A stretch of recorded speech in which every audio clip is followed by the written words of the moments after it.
here. I walk into the hotel here in Anaheim, California, and who do I see? My old friend, superstar, amazing personal development guru, one of the best speakers in the world, Mr. Les Brown. Yes. And Thank you. And he's that old friend after I took all the time to use mascara to cover my gray hair. I can't believe this guy. Great to see you. It's great to see you. We commandeered the little lounge up on the 14th floor, and Yes. we set this up. And I asked Les if he'd be willing to share with the Network Marketing Pro audience some of the great wisdom that he has. And he's been really an ambassador for network marketing for a long time, even though you're really a professional speaker, coach, trainer. You teach people how to speak, how to communicate, all those different things. So he has a lot of value that he can bring. So Les, everybody that watches this program, they want to become professionals. They want to develop the skills necessary in order to be able to succeed. And over the years, what are the common attributes that you see of people who are the superstars, that are the professionals, that are the rock stars? The common theme that I've seen, those individuals that can tell their story and create value for the audience, and as a result of people being in the experience of that setting, they leave there feeling better about themselves, believing in their product, believing in the industry, and believing in the possibility that they can grow their business. And that's crucial. And when you say story, it's not just in front of an audience. It might be just to another person. 101, small groups, on the telephone, because your product, there's a story behind it. Why you became involved in the business, there's a story behind it. You look at the Dexter Yeagers, the Sharon Sharifs, all of them had a story that they told that other people bought into. When you are presenting to any type of person, one individual, small group, or large group, 3 questions going on in their head. Who are you? What do you have? And why should I care? And so if you don't answer those 3 questions, people will listen, they'll be polite, and then they'll walk away. The other underlying... So say those 3 again. Yeah. Who are you? What do you have? Right. And why should I care? So you have to strategically tell your story to create an experience for the person. And it's very important, experience, Eric, because a lot of people who become involved in network marketing, they spend a lot of time giving out a lot of information. Facts. Yeah, facts. No. People, when they are listening to you, 2 questions going on in their head. Can I do it? And is it worth it? Okay? So you have to create an experience where that person will say, I can do this, and it's worth my doing this. So it's an interesting, I love words. I love kind of figuring that out. And you, on purpose, said the word experience. Yes. Why is it? Because I've never heard somebody say it that way. Because if information can change people, everybody will be skinny, rich, and happy. Okay, so it's not about the information. In order to you talking to a person who's a 9-to-5 person, and you want them to transform their lives. You want them to go from 9 to 5 to working from 5 until they faint. Right. Okay? Right. Okay. So that's a whole different kind of person. They must be willing to die to who they are now to give birth to who they must become in order to be successful in this business. Wow. So you've got to create an experience for them where they feel motivated. There's no saying you can take a horse to the water, but you can't make it drink. However, if you strategically tell your story and create an experience for that person, you can create a thirst where they want to drink, where they want to be a part of this, where they share the vision, where they say, you know what, sign me up. I want to be a part of this. Because you're creating a community of achievers. And in order to create that community of achievers, to increase your recruitment and to be able to retain your people that you bring into the business so it's not a swinging door, you've got to be able to tell that story again and again and again. Each time it's got to be fresh. Each time when people leave your presence, they must leave there feeling better about themselves, but talking about you and the role that you're playing in their lives and how you're transforming them. So the story creates the experience? Yes, and how you strategically tell the story. Just keep in mind, the most powerful position in the world, presidency of the United States, boiled down to 2 stories. An honorable man, Vietnam veteran, 5-year prisoner of war, John McCain. The Southside community activist, raised in a single-family household, President Barack Obama. How they told their stories, the influence and the impact determined how much money came in, how many votes that were cast. So people, as an entrepreneur, We've got to be able to tell our story strategically, not just telling a story, because everybody's got a story. But you've got to tell that story in a way that people see themselves in the story. I'm known for you got to be hungry. Well, and let's talk about that. You know what I mean? Because I've known Les for a lot of years, and I've seen you speak, and we've been part of events together. And one of the stories that has been a centerpiece of your life is that you got to be hungry. And I do believe that network marketing professionals need to be hungry, and some of them don't have the hunger that they need to have. And through telling that story, and I've seen you tell that story 100 times probably. Yes. And you know what? Every time it still gets me because you've been a professional at how you've done it. And I make the story the audience's story. When I tell the story about going back to the radio station. Well, let's just tell it. Do you mind? Well, yeah, I'm going to tell it and coach them on how to tell good, the story. Good. Yeah. Well, maybe if we tell the story and then we can come back and say, okay, because a lot of people out here are thinking, he's got a story. He's got a story. I do it like that. I know. God, well, he has it. A lot of people are thinking, yes. Les has a story, but I don't have a story. My life is boring. My life is not interesting. My life is not special. It's not dramatic. Have you heard of Marianne Williamson? Yeah. What's her story? She doesn't have a story. Marianne Williamson wrote a book about a book. She wrote a book called Return to Love. Return to Love was about a book called A Course in Miracles. Okay? So you don't have to have a story.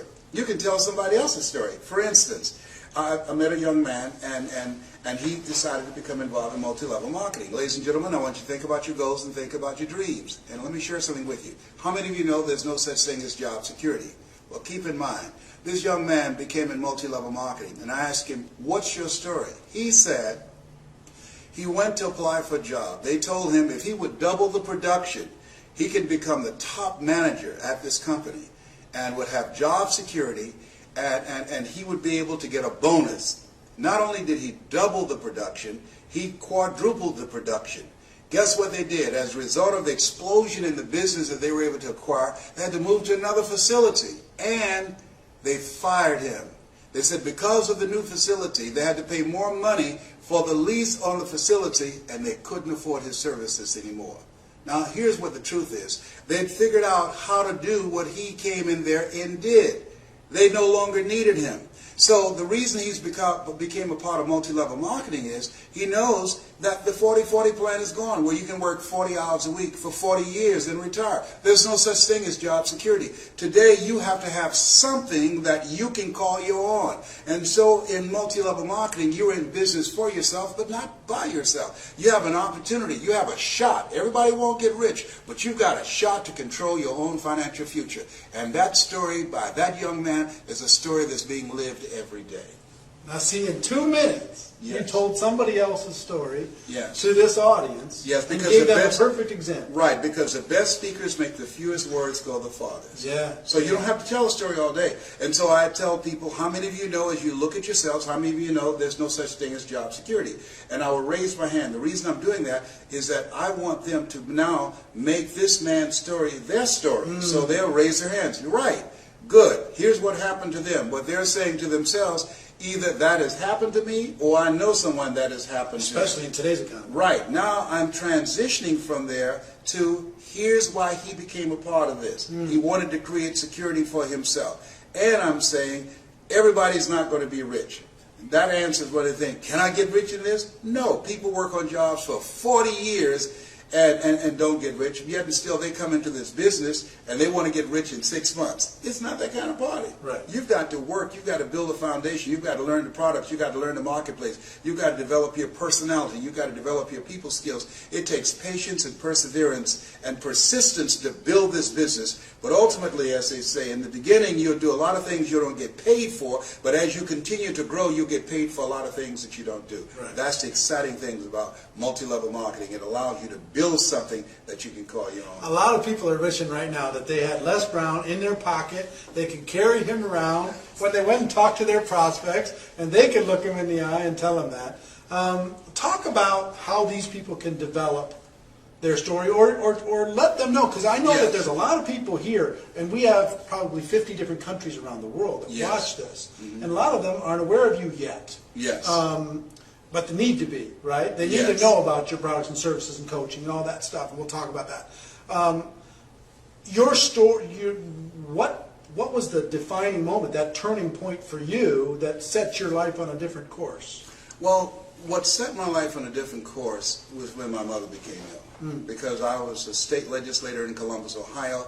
I'm adopted. I was born in a poor section of Miami, Florida called Liberty City, an abandoned building on a floor with a twin brother. I'm telling you my story. And when we were 6 weeks of age, we were adopted by Mrs. Mamie Brown. I feel like Abraham Lincoln, who said, "All that I am and all that I hope to be, I owe to my mother." My mother was a domestic worker on Miami Beach. She cooked for families. We ate the food left over from the families that she cooked for. We wore the hand-me-down clothes of the children that Mama kept. And so as a child and goal, a turning point in my life was seeing my mother work so hard. I said, Eric, when I become a man, I want to take care of my mother. I want to ask you, is there someone that you want to take care of? Is there someone that you'd like to do something special for? I want you to think about that person right now. Now, what I've done by doing that, I have segued from my story. I have now brought them into the story, and I asked them, is there someone you want to do something special for? They're saying yes. Now, that is called an imaginative leap. They leap from my story into their own story and say, yes, I know somebody. I like to do something for my coach or for my minister or for my mother or for my father or an aunt that raised me, okay? So now they're in the story. Now I will tell them how I went about doing that. So they have an interest. Who are you? What do you have? I have a story on how I bought my mother a home. And why should I care? The reason you should care is that I've been very successful at doing something that you can do too. And I'm going to show you how to do it. So now you create a committed listening in the telling of the story. Or I can say, you know, recently I went to a seminar. A young lady by the name of Pauline Ahi. She came to the seminar. Pauline flew from Hawaii to Los Angeles. I was very inspired as I watched her. And the reason I was inspired, here we were in a room of entrepreneurs, and the person standing in front of the room, Dr. Julie Van Putten, as she was speaking and talking about discovering your power voice, ever so often Pauline would lean forward, and she'd pick up a pen with her mouth, and she would write with her mouth. Pauline came from Hawaii. Pauline has no arms. Pauline has no legs. She writes with her mouth. Here's a person who decided to become an entrepreneur, who decided to build a business in multi-level marketing.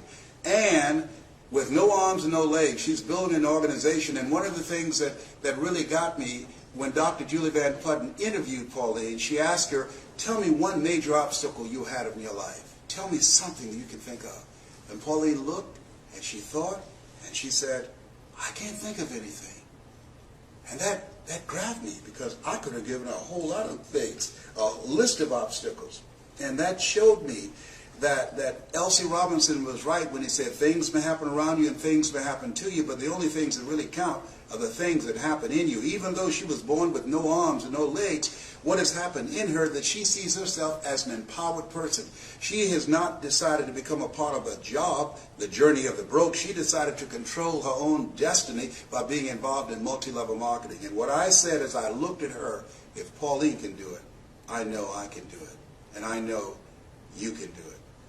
Okay. So there's a How many more you got? Keep going. Yeah. So those examples, I mean, Mike Jones out of Philadelphia. I met him. Mike was earning $500 a month on Social Security. He now earns over $35,000 a month, and he does a seminar called How to Earn Over $200,000 a Year with Your Eyes Closed. He's been blind since he was 10.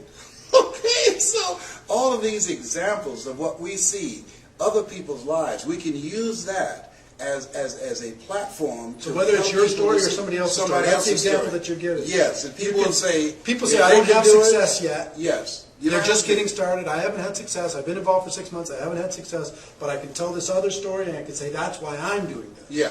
Dexter Yeager, who was a beer truck driver, and now 50% of Amway volume comes through his organization. Dexter was just an everyday guy who decided that he wanted to live a different life for himself and for his family. And so when we look at people who are the great performers in multi-level marketing, here's what I know that they have in common too. Not only are they great storytellers, but there was a deciding moment, and that moment when they said virtually, I've had it. I've had it. That's when people change. I used to live next door to a lady named Lillian, and Mr. Marvin, every Friday night he would get drunk and beat her. And I saw her years later and said, how's Mr. Marvin doing? She said, I left him. I said, why? She said, I'd had it. I'd had it with Marvin beating on me. That's when people leave jobs and they say, well, where are you going? Away from here. I've had it. You know, I was working on a job where they paid me just enough to keep me from quitting it. I worked just hard enough to keep from getting fired. So finally, I said, you know what? I've had it. Going where I'm celebrated rather than tolerated. I've had it living and playing small. Yeah. And so those kinds of examples and that kind of passion. People are not just looking for information. They're looking for personality and passion. They can get information on the internet. Mm-hmm. There are no secrets out here. You can just Google everything and find out what day the earth was made and the rock that broke Goliath's jaw. We can find everything right now. But personality and passion, that's what people want. That's what they buy into. Do you believe there's a difference between being in this business and this business being in you? That's what they feel. And the people that grow the large organizations, you can tell being in their presence that as much as they have chosen this, they were chosen for this kind of work. You've got to have a passion for people. You've got to believe in the product. You've got to believe in the industry. You've got to believe that you have it within yourself to become an entrepreneur, that it's possible that you can live your dream. That's why people say yes, that it's necessary, and that you are the driving force to make it happen, that it's you, that nobody can do it for you, nobody's going to care more about your dream than you, and that it's hard, that easy is not an option. That when you think about growing your organization, think it not strange that your family members and friends will say no. People who should be there to help you won't help you. In fact, they will discourage you. They will laugh at you. Oh, you're involved in some pyramid scheme. Here you go again. All of that's going to be a part of it. When you get on an airplane before they take off, they say fasten your seatbelt. Why? Because you're going to experience some turbulence before you reach a comfortable altitude. When you get involved in multi-level marketing, fasten your psychological seatbelts. Why? Because you're going to experience rejections and no and laughter and snickers from your family members and friends. Why? I don't know. That's just the way it is. It's possible you can live your dreams in spite of that. It's necessary for you to know that you're the one to make it happen, and that you become selective of people that you bring into the business. You don't want to convince people to do it, because person convinced against their will is of the same opinion still. You want people who want more, not people who need more. And that it's you. You've got to be the driving force, and it's hard, and it's worth it. Decide now. Write down 5 reasons on why you won't give up. 5 reasons when you're facing the rejections and the no's, when people don't show up at the parties, when people don't keep their word. 5 reasons why you will stick in the game. I have a saying, when life knocks you down, try to land on your back, because if you can look up, you can get up. Your reasons will help you get back up again. Nietzsche said, if you know the why for living, you can endure almost anyhow. So it's possible you can build an incredible organization, make a great living for yourself. And it's necessary. If you're casual about your dream, as Bill Bailey said, you will end up a casualty. And it's you, and it's hard, and it's worth it. And once you create that momentum, it's done. Stick a fork in it. It's done. So it's possible. Yes. The second one? Yes, and the reason it's possible, what's possible for one is possible for all. If anybody built an incredible organization, went across the stage, and got a check because of their work and their effort, then it's possible that everybody seated there as witnesses can do it. Right. And that it's necessary. It's necessary is number 2. Yeah, you got to have a game plan. You got to be willing to stick it out. You got to be willing to persist. Art Mandino said you've got to be willing to say, I will persist until I succeed. And, you know, the greatest salesman in the world. And you got to say to yourself your mantra, no matter how bad it is or how bad it gets, I'm going to make it. Because in the beginning, things look real good. Right. And then you have a dry spell. And then you start questioning yourself. And that's what over 85% of people do. And it's you. You got to take personal responsibility.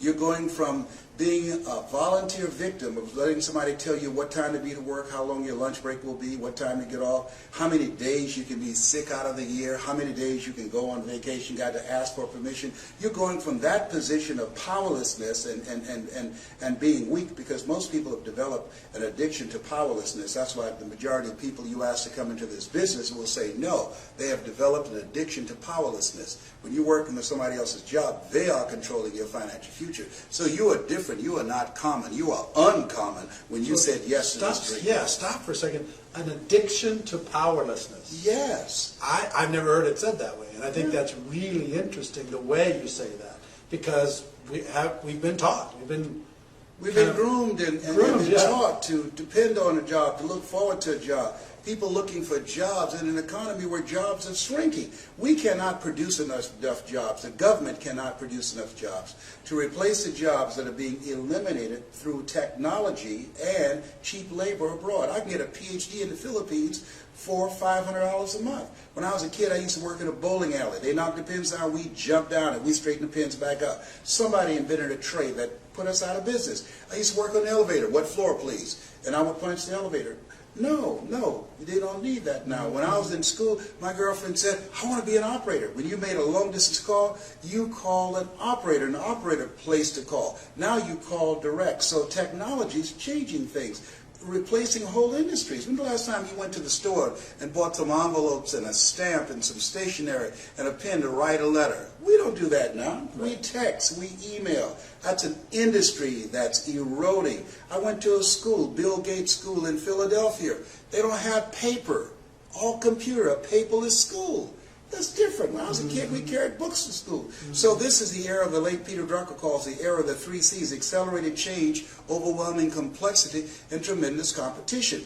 What we have in multi-level marketing is cooperation and collaboration, people working together in a community of achievers to help everybody win. That's the exciting thing, that when I help you win, then I win also. So back to story. So do you think story helps people realize that they have an addiction to helplessness? And, absolutely. You have to build a bridge to get them away from that absolutely. posture? That's the purpose of the story, because what the story does is distract, dispute, and inspire. What you do, how people live their lives, is a result of the story they believe about themselves. If there are 500 people in an audience, there are 500 individual stories that's going on. So that's why it's important that we learn how to strategically create an experience with our story, so those 500 people will stop listening to their story. Through the course of your telling the story, they will back away from the possibility of blindness to say, I can't sell, or I can't do this, or I'm not ready to learn something different and new and change the page in my life. You cause them to back away from the possibility of blindness and inspire them to become, as Mother Teresa would say, to become a pencil in the hand of God and start writing a new chapter in their lives, because you've distracted them from their story, and you used the example of a Pauline Arhe or a Mike Jones or a Dexter Yeager to help them say, whoa, if he can do it, I can do it, because what's possible for one is possible for all. And now they're ready to start a new chapter with their lives. Can you tell I'm a fan? I mean, I get to sit here all day and we could just talk, because, I mean, the way you talk is so... The average person wants to give facts. They want so much to, to prove to somebody else that they know something. So they're given facts and information. And through your stories and through the quotes that provide third-party validation, that lets them know it's not just your opinion. It's other smart people have had the same opinion in the past. Yes. It's so masterfully done, and I hope you're getting a lot of tips here. And I hope as we're done with this interview, we're not done now, but when we're done with it, then you start to practice your story. That's you start to tell your story to your dog and tell your story to your and kids. get some coaching, because you can't see the picture when you're in the frame. You have to, this Les Brown that you now see, I didn't know he existed. I used to be a different person, but a guy named Mike Williams, he interrupted the story in my head. He said, Les, you can do more than be a disc jockey. What do you mean? I'm LB, Triple P, Les Brown, your platter playing puffer. There were none before me, there will be none after me. Therefore, that makes me the one and only. Young and single, love to make a certified, bona fide, duly qualified to bring you satisfaction, a whole lot of action. I had to kill him all. Bam, bam, bam. He said, Les, you can do more than be the MC at the Bottoms Up Club and the Pink Pussycat and the Jamaica Club. You can talk to corporations and organizations. I said, what would I talk to them about? I don't have any college training. He said, Les, all of us are born the same way, dumb, naked, and speechless. You can learn. Okay, and so because of how he communicated with me, he created a thirst. One of the things I say to people, particularly when you come into this business, if someone has recruited you into this business, they saw something in you. And one of the things I strongly believe, and why Mike is still my mentor to this day, Mike Williams, and that is that sometimes you have to believe in somebody's belief in you until your belief kicks in. So whoever invited you into this business, they saw something in you. And if you don't see it, It doesn't matter that you don't see it, because eye has not seen, ear has not heard, nor has entered the heart of mankind what God has in store for you if you say yes to your dream and yes to the opportunity that the multi-level marketing industry can afford you. Can afford you. Yes. I love it. All right. I saw an interview with Will Smith a little while ago, and he said, greatness is simple. Here's what I believe, and I'm willing to die for it. Yes. When you talk about desire, you talk about hunger, you talk about determination. Are you willing to lose it all to gain it all? Just willing to just go out there and make it happen. I believe that since greatness is possible, then being excellent is not enough. Right. That anybody through observation and practice can perform at the level of excellence. But when you see a Larry Bird who formerly played for the Boston Celtics, you don't say, boy, when the Bird played, he was an excellent player. We're talking about greatness here. Right. You see a Wayne Gretzky. And I believe that when you're pursuing your greatness, you don't know what the limits are. So you act like you don't have any. That you become intelligently ignorant. According to the laws of aerodynamics, as we know, a bumblebee isn't supposed to fly because his body is too large to be held up by the little puny wings. But the bumblebee doesn't know it. And what you will find in multi-level marketing, that you'll see people take quantum leaps in terms of their influence and their income. Why? Because being in a community of achievers, you discover some powers and abilities you have that you don't even realize. That L.C. Robinson was right, that things may happen around you and things may happen to you, but the only things that happen that really count are the things that happen in you. And part of being around other achievement-driven people, they'll push you to levels that you could never go by yourself. And that's why it's so very important that we do something that Jim Rohn said, and that is look at your relationships. You're building your organization. You want to develop greatness. The only way you can develop your greatness is you've got to be in a relationship with people that will push you, that will stretch you, that hold you to a higher standard, that will hold you accountable. And you have to look at your relationship, and Jim said, ask the question, what is this relationship doing to me? Right. Am I growing mentally and emotionally and spiritually? Is it challenging me? Am I honoring my word as myself? Is this making me begin to look at myself and reflect on myself and raise the bar on myself? Einstein said the thinking that has brought me this far has created some problems this thinking can't solve. And part of developing your greatness is being around people who, as you run, you can run faster with 100 who want to go than with one around your neck, that they will challenge you to step it up to another level. Right.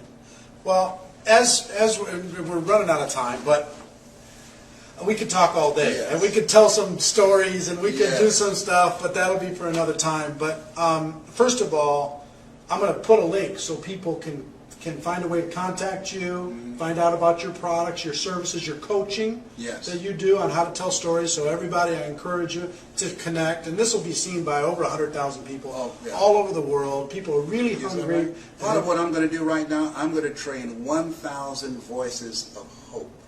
We've produced a generation of problem staters. I wanted to produce 1,000 voices of hope. How people live their lives, as I said, is a result of the story they believe about themselves. Whatever you focus on the longest becomes the strongest. And I think that politicians and many of our leaders have become so cynical and divisive in their languaging style, and only pointing out what's wrong as opposed to looking at what's right about ourselves, about our communities, our country, and our youth, and begin to focus on the positive things and the possibilities and how we can transform the future and talk about solutions, because if you're not a part of the solution, you're part of the problem. And so with these 1,000 voices of hope, my goal is to reduce the recidivism rate in our prisons, to reduce the dropout rate. I work with young people, teaching them, number one, how to develop their minds, two, how to become effective communicators. You know, my son, John and Leslie, my daughter, owner, they're motivational speakers. Three, how to dress like a prospect rather than a suspect. And four, the success strategies for making the global economy, which is multi-level marketing. And so I believe with these 1,000 voices of hope, as I teach them to become world-class communicators, they'll be able to change the planet and how people see themselves. Well, please check that out. And I hope that the 1,000, most of them come from the Network Marketing Pro community. A lot of people, we talk about there's three things that you need to succeed in network marketing. You have to have a burning desire, you have to be willing to work, and you have to be coachable. Yes. And we talked about this in previous shows, and a lot of people were coming to, I just don't know how to find my burning desire. I don't know how to figure out, I can't light the fire. Help me light the fire. What would you say to that? You have to experiment until you do. I mean, some people know early on. When I think about, you look at some of the people that we recognize for their greatness today, when you look at a Michael Jordan, who realized early on that basketball was his passion. A Liberace, when he was alive, he loved to play the piano, and he was very flashy, a flamboyant kind of guy. That you have to experiment with life. Life is about experimenting. The two most important moments in our lives is the day that we're born and the day that we realize why we were born. Yeah.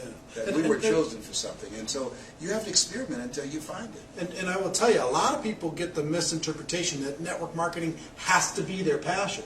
Network marketing can be their passion, it's my passion, but for most people it's a tool to be able to buy the house for your mom. It's the tool to be able to contribute to the world. Or to me, network marketing is a vehicle that allows you to develop the total you. There's no other, you cannot, when you're working on a job and you go in knowing what it is you have to do, knowing that if you are breaking your back and breaking the sweat, working every day, and the person next to you dragging their feet, you're still getting the same pay.